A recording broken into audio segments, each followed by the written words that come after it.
कि इन चीजों की क्या जरूरत है जी। पर मैं ये बताना चाहता हूं, जरूरत इसलिए है कि जो कुछ भी वो कर रहे हैं उनकी एक एक चीज जो है वो यीशु की ओर इशारा कर रही है।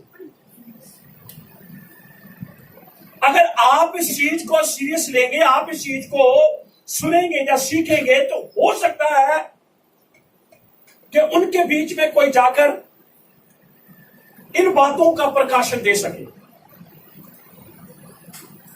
हम तो ये चाहते हैं ना कि लोग यीशु मसीह के पास आए, लोग यीशु मसीह के पास आए। तो वो एक प्लेट तैयार करते हैं, ध्यान से सुने। यहां पर 2 कप रखे हुए हैं और इन कप के अंदर नमक वाला पानी। कौन सा? नमक वाला। कितने कप? 2 कप। और इसमें नमक वाला पानी। अब इस नमक वाले पानी में कुछ डुबोते हैं वो और फिर वो खाते हैं। एक बात और याद रखनी है, जितनी भी अन्न बलि चढ़ाई जाती थी, कौन सी बलि? अन्न बलि। फिर से बोले, अन्न बलि। उसमें नमक मिलाया जाता था। अन्न बलि के अंदर नमक मिलाया। अगर अन्न बलि के अंदर नमक नहीं डाला गया, वो कुर्बानी कभी भी परमेश्वर स्वीकार नहीं करेगा। इसलिए वो नमक की वाचा बांधता है। किसकी? नमक की। बोलिए बोलिए, नमक की वाचा। किसकी वाचा? नमक की वाचा। यीशु मसीह ने क्या कहा? तुम दुनिया के नमक हो। बोलिए बोलिए, तुम दुनिया के नमक हो। तुम्हें तुम्हारे साथ वाचा बांध ली। तुम्हें दुनिया में रहना है, तुम्हें दुनिया में रहना है। दुनिया को भी नमक बनाना है, दुनिया को भी नमक बनाना। एक बार क्या हुआ, अलीशा के टाइम में वहां एक पानी का ऐसा स्रोत था, सोता था, जो कोई पानी लेडीज पी लेती थी उसका गर्भ जो था वो गिर जाता था। आपने पढ़ा? पढ़ा ही नहीं आप लोगों ने? बड़ा। और नहीं बोल दो को बढ़िया है ना। बड़ा। मैं कौन सा कोई टेस्ट ले लूंगा अभी, यहां भी लेकर बताओ भी कहां ले। खारा पानी। जब ये बात अलीशा के पास आई, अलीशा ने कहा नमक लेकर आओ। क्या लेकर आओ? नमक लेकर आओ। बोलिए बोलिए। नमक। और जैसे ही पानी में नमक डाला, पानी में जीवन आ गया। पानी में जीवन आ गया। अब याद रखें, जब हम प्रकाशित का 17 अध्याय पढ़ते, लिखा पानी संसार है, पानी संसार है। और जब तक संसार में नमक नहीं आएगा, जीवन नहीं आएगा। तो आपको मुझको क्या बना दिया? नमक। किसमें? संसार। जो संसार के अंदर क्या हो जाए? जीवन आ जाए। जीवन आ जाए। तो ये बता रहा हूं, नमक के अंदर वो डुबोते थे, फिर वो खाते थे। जो पुदीने जैसा जो एक होती थी एक बूटी, उसका जो टेस्ट होता था वो कसैला टेस्ट होता था। नमक के साथ वो टेस्ट जो था वो चेंज हो जाता था। हालेलुया।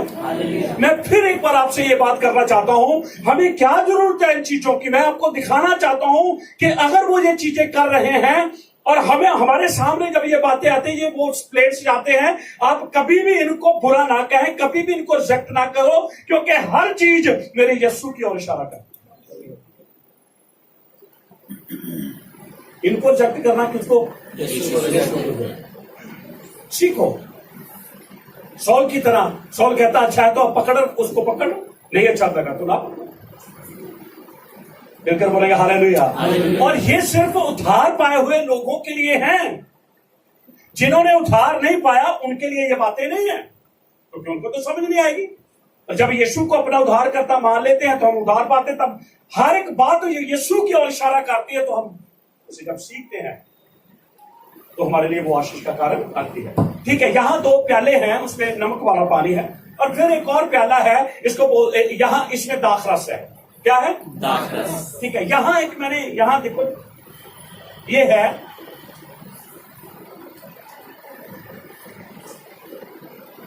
वो रोटी अखमीरी जो बसा के दिन खाई जाती है।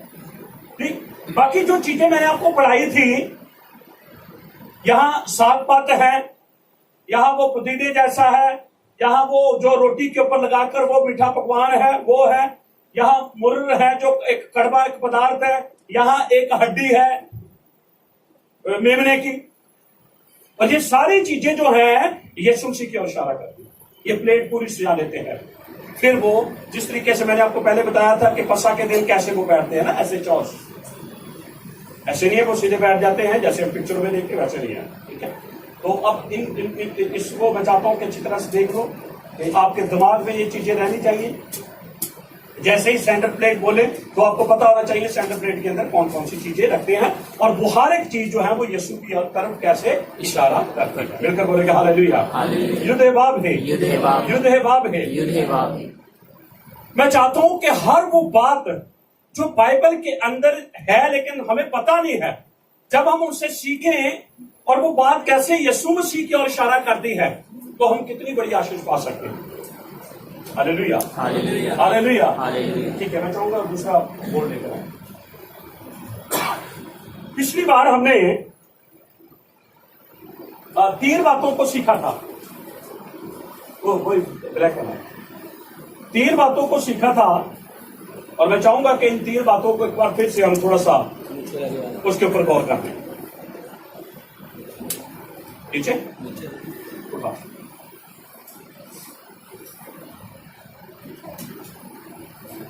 ठीक है। तो पहला जो हमने देखा था, एक पतीने जैसा पदार्थ, तो वो जैसे हमने एक पिक्चर बनाई है, उसको क्या बोलते हैं?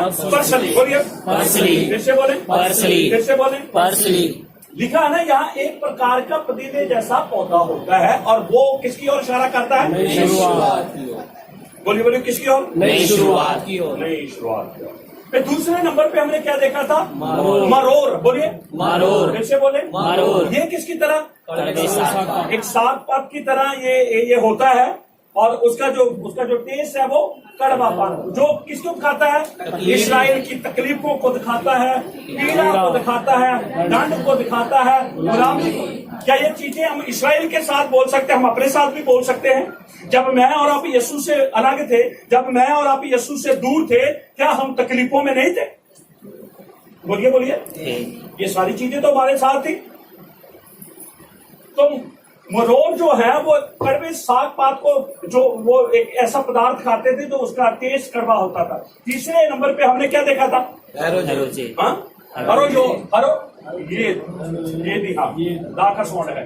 हरो ये में कौन सा है? एक मीठा ऐसा पदार्थ है जिसको ब्रेड के ऊपर लगाकर खाते। ये चीजों के साथ साथ मीठापन उनके अंदर एक खुशी को भी दिखाता था। किसको दिखाता? मीठापन, खुशी को। मिठाई कब खाते हैं?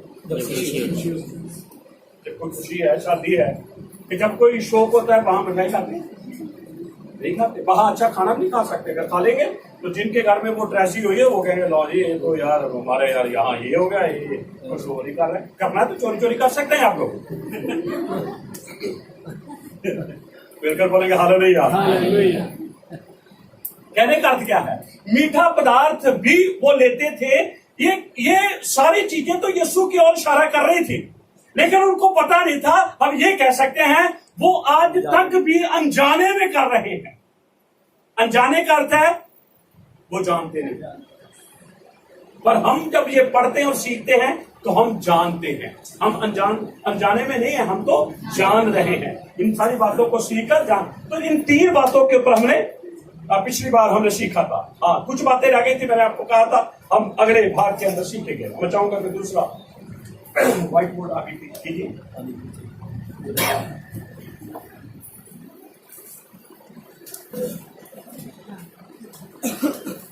ठीक है, तो क्या लिखा है जी?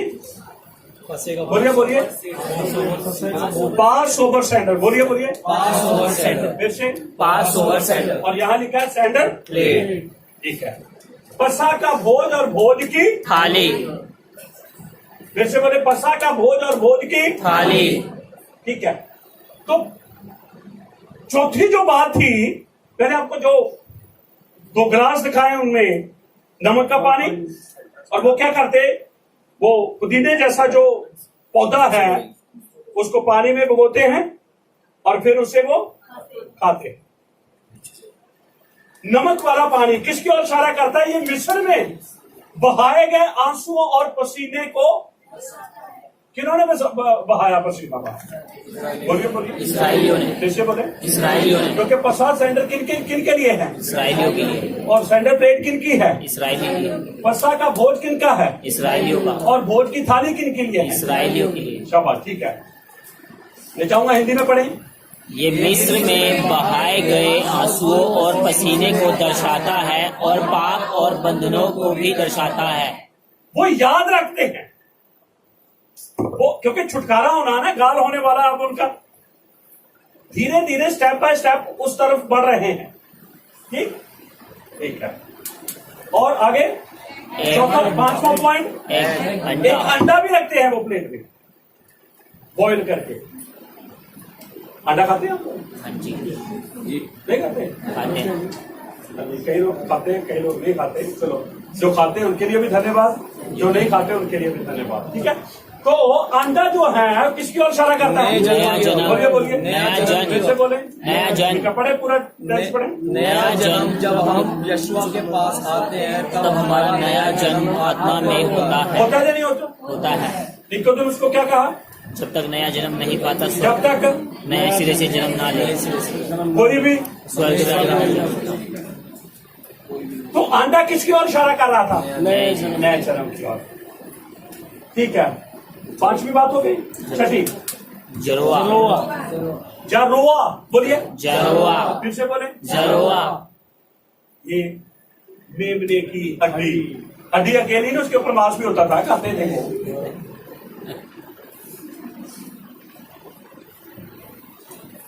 मेमने की हड्डी किसको खा रही है? किसकी कुर्बानी को? यीशुआ की कुर्बानी। बोलिए बोलिए। यीशुआ की जब कुर्बानी। यहूदी लोग, इस्राएली लोग सेंटर प्लेट को सजाते हैं, प्लेट के अंदर की हर चीज मुसाया, उनके मुसाया की ओर इशारा कर रही है, पर उनको समझ ही नहीं आ रही। हर बात जो है, जो वो कर रहे हैं, वो यीशु की ओर इशारा करते हैं, लेकिन उनको पता ही नहीं चल रहा। फिर बोलेंगे हालेलुया, हालेलुया। हालेलुया। जरोआ जो है वो मेमने की हड्डी है, और मेमने की हड्डी जो है वो किसकी ओर इशारा करती है? कुर्बानी। कुर्बानी को दर्शाता है। किसकी कुर्बानी? यीशुआ की कुर्बानी। किसकी कुर्बानी? यीशुआ की कुर्बानी। ठीक है। 6 हो गए पॉइंट। हाँ जी। 7वां, मत्सा। बोलिए बोलिए। मत्सा। ये क्या है? हाँ, रोटी। यहोवा ने इस्राएल कौम को ये कहा कि तुम 7 दिन, कितने दिन? 7 दिन कौन सी रोटी खाओगे? अखमीरी खमीर के बिना। खमीर किसको दिखाता है? पाप बोलिए बोलिए। को। आपको पता है, आने वाले दिनों में यीशु मसीह ने वो रोटी बन के जमीन के ऊपर आना था, जिसके अंदर पाप या गुनाह नहीं। और हमने उसको खाना था। इसलिए यीशु मसीह ने कहा, जो मुझ में खाता है वो कभी भूखा नहीं। नाशवान भोजन के लिए मेहनत ना करो।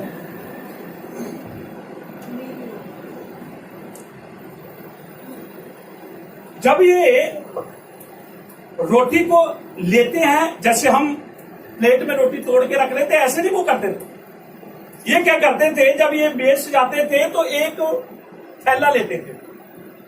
उस थैले के अंदर 3 पार्ट बने होते थे। 1 2 3। कितने? 1 थैला और 3 पार्ट उसके अंदर। एक एक पार्ट के अंदर एक एक रोटी। एक रोटी पहले पार्ट में, दूसरी दूसरे में, फिर तीसरी तीसरे में। वो क्या करते थे, बीच वाली रोटी निकालते थे।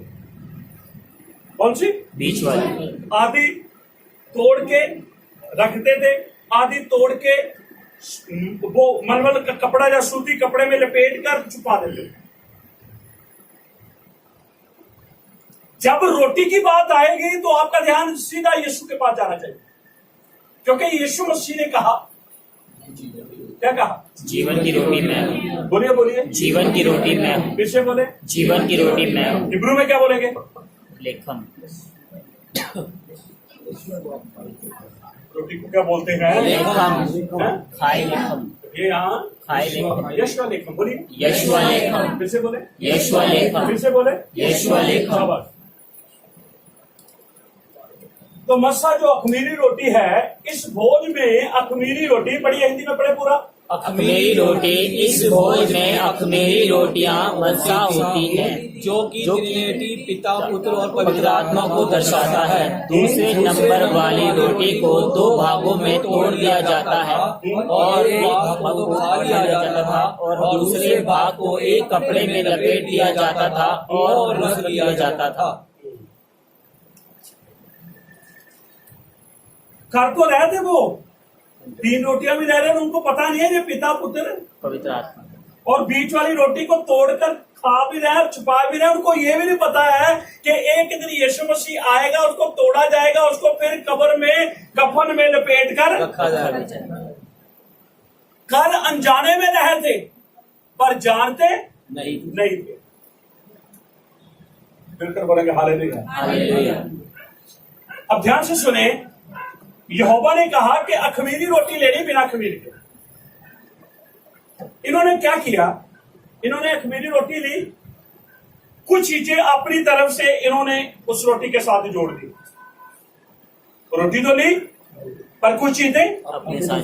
अब देखो ध्यान से सुनिए, उनका मूर्खताई का काम भी खुदा ने आशीष का काम बनाया है, ये याद रखिए। इसलिए यहूदियों के लिए दुआ करनी समझ लो एक बहुत बड़ी आशीष का कारण है। वो जो भी कर रहे हैं खुदा उनके उन चीजों कामों में आशीष दे रहा है। उन्होंने 2 बातें की। पहली बात, उन्होंने रोटी के ऊपर लाइनें डाल दी। कर रहे अनजाने में रहे और रोटी के अंदर सुराख डाल दिए, लाइनें डाल दी। और दूसरा क्या कर दी? ये तो खुदा ने कहा ही नहीं था, ये चीजें तो उन्होंने अपनी तरफ की हैं। पर याद रखें, अगर रोटी यीशु को दिखाती है तो उसके ऊपर लाइनें जो है उसके कोड़ों को दिखाते हैं। और जो सुराख है किसको दिखाते हैं? बोलिए बोलिए, फिर से बोले। तो वो रोटी को लेते थे और तोड़ते थे और उसी को रोटी को खाते थे। उनको पता नहीं था कि हमारा ये जो रोटी का खाना है, हम जो जिस रोटी को खा रहे हैं, ये हमारे मसाया की ओर इशारा कर रहे हैं। उनको पता नहीं है। मिलकर बोलेगा हालेलुया। हालेलुया। तो जो कुछ भी उन्होंने सैंडल प्लेट के अंदर रखा, कुछ भी गलत नहीं है, सब कुछ ठीक है, क्योंकि हर चीज जो है यीशु मसीह वो यीशु मसीह की ओर इशारा कर। स्टार ने किसकी ओर इशारा किया? बोलिए बोलिए, फिर से बोले। क्या मजूसी चले नहीं? चले या नहीं चले? चले। तो आज तक स्टार को याद कर रहे हैं। सूरज ने, चांद ने, इन्होंने यीशु की, तारों ने जन्म की ओर इशारा किया, चांद ने मृत्यु की ओर इशारा किया, सूरज ने यीशु को जी उठने की ओर इशारा किया। मरियम और बहुत सारी लेडीज कब गई कब्र के ऊपर? सूरज की भोर को। भोर किसको बताते हैं? सुबह जब सूरज उठे होता है। और मैंने आपको बताया था 15 तारीख वो तारीख थी जिस दिन पूरा चांद था। और यीशु मसीह को कब कब्र में रखा? 14 को तो वो क्रूज के ऊपर मरा है। जैसे ही चांद कब आएगा? शाम। तो फिर तो 15 तारीख शुरू हो गई। 15 तारीख। यीशु मसीह को कब्र में रखा। चांद यीशु की मौत को दिखा रहा है, सूर्य यीशु के उठने को दिखा रहा है, और तारा यीशु मसीह की पैदाइश को। देखो तारा छोटा होता है, यीशु मसीह छोटा है। तारा, चांद, तारा जो है वो चांद से कम रोशनी रखता है। उस समय जब वो यीशु मसीह पैदा हुआ उसकी शोभा कम थी। उसके बाद चांद तारे से ज्यादा रोशनी रखता है। जब वो मरा उसकी शोभा बढ़ चुकी थी, और जब वो कब्र में से बाहर आया सूरज की तरह। अब रोशनी, आप रोशनी से अंदाजा लगा लीजिए, छोटी रोशनी, उससे थोड़ी बड़ी, और उससे इतनी बड़ी। चांद की रोशनी भी खत्म, तारों की रोशनी भी खत्म। अब ये तारे अब यीशु की गवाही नहीं देंगे, चांद अब यीशु की गवाही नहीं, सूरज अब यीशु की गवाही नहीं देगा। Hallelujah, hallelujah. क्योंकि अब यीशु मसीह पैदा नहीं होंगे, अब यीशु मसीह मरेंगे नहीं, अब यीशु मसीह मुर्दों में से नहीं जी उठेंगे। इसलिए उसने यूना को कहा मैं मर गया था और मैं युग युग जीवित रहूं। फिर बोलेंगे हालेलुया, हालेलुया, हालेलुया, हालेलुया। मैं चाहूंगा छोटा ब्लैक बोर्ड लेके ले सामने लेकर आजा, खड़ा हो जा खड़ा हो जा। तो इसलिए निवेदन है जो हमारे साथ इस समय फेसबुक के ऊपर आज की बिब्लिकल बातों को सीख रहे हैं, मैं उनसे निवेदन करता हूं, इसके बारे में जानना कोई बुराई नहीं है, इसके बारे में लोगों को बताना कोई बुराई नहीं है। अगर यहूदी लोग अब भी ये कर रहे हैं, रबानिक जो यहूदी अगर ये कर रहे हैं तो कोई बुरा नहीं कर रहे हैं। अगर मेरी और आपकी आंखें इन चीजों के लिए खुली हैं तो मैं विश्वास करता हूं उनकी भी आंखें एक दिन इन चीजों के लिए खुलेंगी और वो कहेंगे कि हर चीज जो है वो हमारे मसाया की ओर इशारा करती है। बोलेंगे हालेलुया, हालेलुया। हालेलुया।